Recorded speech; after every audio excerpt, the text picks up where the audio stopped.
Hola amigos y amigas, bienvenidos a la sección de la entrevista del programa Miradas. Esta vez tenemos como invitado a Abraham Arleo de Cristosal, con quien hablaremos sobre el tema de la propuesta de las ICIES en El Salvador. Bienvenido Abraham, gracias por acompañarnos. Hola, gracias por la invitación. Quisiera que nos comentáramos en qué consiste la propuesta que hizo recientemente Cristosal a los diputados de la Asamblea Legislativa. Bueno, esta es una propuesta que hemos presentado Cristosal y otras 4 organizaciones que hemos venido desde hace algún tiempo tratando de incidir en la conformación de las ICIES, en el sentido que fuera independiente, autónoma y con la fuerza suficiente para investigar la corrupción. Debido a que eso no se ha dado, sino que tenemos una comisión creada gubernamentalmente con la OEA que no tiene la autonomía suficiente ni tiene las capacidades de denuncia e investigación similares a la CICIG de Guatemala, que era como el modelo que más se acercaba a lo que se quería. Lo que hemos optado es por presentar una iniciativa de ley a la Asamblea Legislativa con el propósito de establecer un marco de estándares para generar una negociación con Naciones Unidas para establecer una comisión internacional independiente, autónoma, con capacidad de investigar casos de corrupción. ¿Por qué vieron ustedes necesario esto? ¿Cómo ha funcionado las ICIES que está en el país hasta el momento? O por lo menos lo que se piensa hacer con estas ICIES. Creemos que la CICIES actual básicamente depende mucho porque ha sido creada por el Ejecutivo, eh, tiene poca capacidad de autonomía y de recibir, por ejemplo, denuncias. Se ha basado hasta ahorita en convenios, pero realmente lo que hemos visto es muy poco en el marco de lo que debería ser una comisión. Eh, no creemos que estamos diciendo que hay que descartarla, pero sí consideramos que sería oportuno fortalecerlo con el Naciones Unidas, que ha tenido también la línea de experiencia de otro tipo con lo que pasó en Guatemala. Entonces, el propósito es fortalecer la lucha contra la corrupción con un organismo apoyado por Naciones Unidas que da la oportunidad del apoyo y la experiencia que tienen en este tipo de comisiones. ¿Cómo sería el mecanismo legal para que se diera esta situación? ¿Se tendría que desmontar la que está o se unirían esfuerzos? ¿Quiénes son los que deben de aprobar esta iniciativa en cuanto a los procesos legales de la institución? Bueno, quien normalmente inicia el proceso de negociación y acuerdos es el órgano ejecutivo. Hay que recordar que cuando se estuvo en el proceso de instalación, eh, se ofreció o se pidió apoyo tanto a OEA como ONU y ONU aceptó. Sin embargo, el gobierno no siguió por esa vía para generar un acuerdo.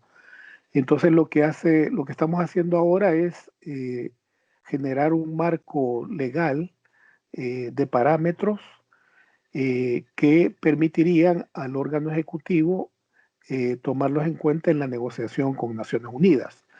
Adelantándonos que ya Naciones Unidas en su oportunidad dijo que estaba de acuerdo con apoyar. Entonces le caería como si se aprueba este marco legal, como un incentivo al órgano ejecutivo para que comiencen las negociaciones, que es el que le competiría establecer un acuerdo de carácter internacional. Una vez aprobado entre Naciones Unidas y el órgano ejecutivo, ya le competiría a la Asamblea Legislativa la ratificación. ¿Cómo está el panorama del tema de la corrupción aquí en El Salvador? Yo creo que es eh, muy fuerte en el sentido de que aquí se ha combatido muy superficialmente. Apenas en los últimos años hemos visto que se han judicializado algunos casos, pero en general no sucede como ha pasado en otros países, donde sí han tenido la capacidad, por ejemplo, de desmontar redes criminales que vinculan muchas veces el sector público y el sector privado. Entonces, en ese sentido, creemos que acá la situación del país no es la mejor. No estamos entre los mejores países en estándares de percepción de la transparencia, y tampoco no estamos en los mejores países en el combate a la corrupción, ya que el índice de impunidad es bastante alto. También tenemos un problema de cooptación, de alguna manera, de la corrupción en órganos estatales de investigación, que ha impedido investigar graves casos. Por lo tanto, un organismo internacional que sea autónomo e independiente es lo que podría venir a fortalecer esta lucha contra la corrupción. Durante este primer año de gestión del presidente Nayib Bukele, ¿qué es lo que ha sobresalido, digamos, en el tema de la corrupción o de fondos que no pudieran estarse manejando correctamente? Bueno, yo percibo que en lugar de avances ha habido retrocesos. Me parece que en términos de transparencia, de rendición de cuentas, ha retrocedido el país. Y la gran promesa que era la CICIES como un mecanismo para combatir graves casos de corrupción se ha quedado limitada a un organismo de carácter muy ligado al gobierno, a lo que puede dictaminar el gobierno, por lo que no reúne las condiciones para investigar los graves casos de corrupción. Entonces, parece que sí, en este año realmente es poco lo que se ha avanzado en términos de combate a la corrupción. Incluso se han suprimido herramientas como las tenía anteriores gobiernos, el tema de la rendición de cuentas anuales, el tema de la información oficiosa me parece que ha retrocedido y se ha visto muy, muy palpable en la emergencia del COVID-19, el ocultamiento de información. Es decir, creo que sí se ha retrocedido en materia de combate con la corrupción. Sí, incluso ese tema de la transparencia ha sido uno de los puntos de discusión en cuanto a la legalidad de las cuarentenas, ¿no? Sí, de hecho está todo, bueno, está cuestionado tanto la legalidad de los procedimientos, como también la transparencia en el uso de los recursos. Todavía está por verse esa investigación, porque hay que recordar que llevamos casi 2 meses con el mecanismo excepcional de compras directas. Por lo tanto, habrá que tener el informe de la Corte de Cuentas para medir realmente si no ha habido irregularidades en el uso de esos fondos.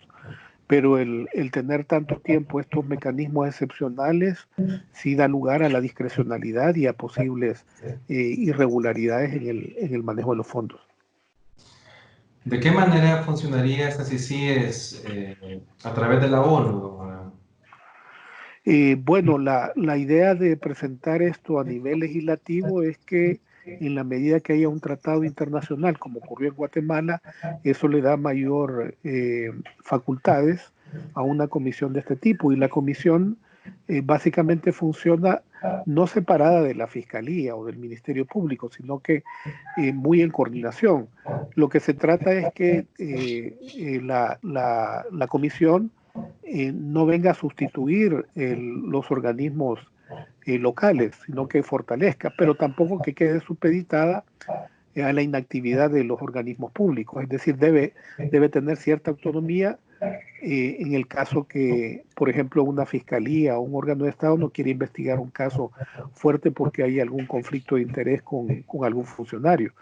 Entonces le tiene que dar suficiente autonomía, pero lo que se pretende es erradicar sobre todo grupos que cooptan poder público y de alguna manera forzar a que las instituciones se depuren, y que las instituciones realmente tengan capacidad de investigar y de juzgar. Entonces la comisión es como un apoyo que no se piensa que debería ser permanente ni eterno, sino que es una coyuntura que lo que pretendería en un futuro es que los organismos propios del Estado sean los que investigan los casos de corrupción.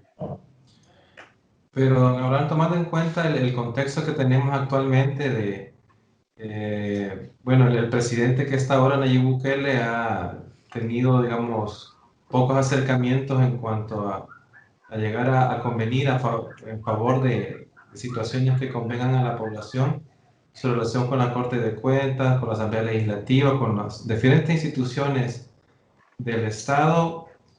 ¿Qué tan posible es que se dé? O sea, ¿hasta dónde podría llegar estas iniciativas, ¿verdad? Porque si al final también él tiene que incidir para que se establezca, no sé cuáles serán las posibilidades de que se llegara a concretar este proyecto o propuesta que ustedes han hecho. Sí, nosotros consideramos, y sí, usted tiene razón, de que la propuesta es bastante difícil, compleja. De hecho, en esta primera intento que se dio en la Asamblea Legislativa por incorporar la propuesta, solo hubieron 8 votos. Sin embargo, el diputado independiente Leonardo Bonilla lo incorporó a la correspondencia y por lo tanto en próximas plenarias se va a ver.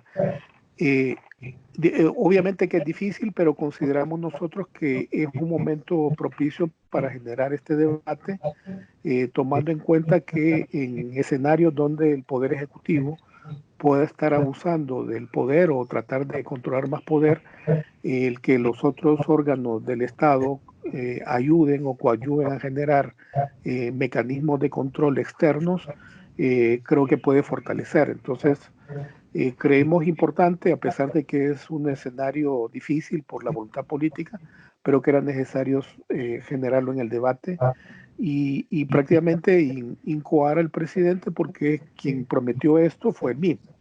Él mismo, cuando ofreció en su campaña la creación de una CICIE, se refirió básicamente al modelo guatemalteco, que no es perfecto, pero que tenía sus características. Una de ellas era que había logrado avances con la ONU. Entonces, es simplemente recordar esta promesa que se hizo en la campaña. Ok, bueno, don Abraham, creo que ahí estamos por el momento. Gracias por la entrevista, gracias por acompañarnos. Y gracias a ustedes, amigos. Espero que les haya parecido lo visto en esta entrevista, que tomen su análisis y nos vemos a la próxima en el programa Miradas. Muchas gracias.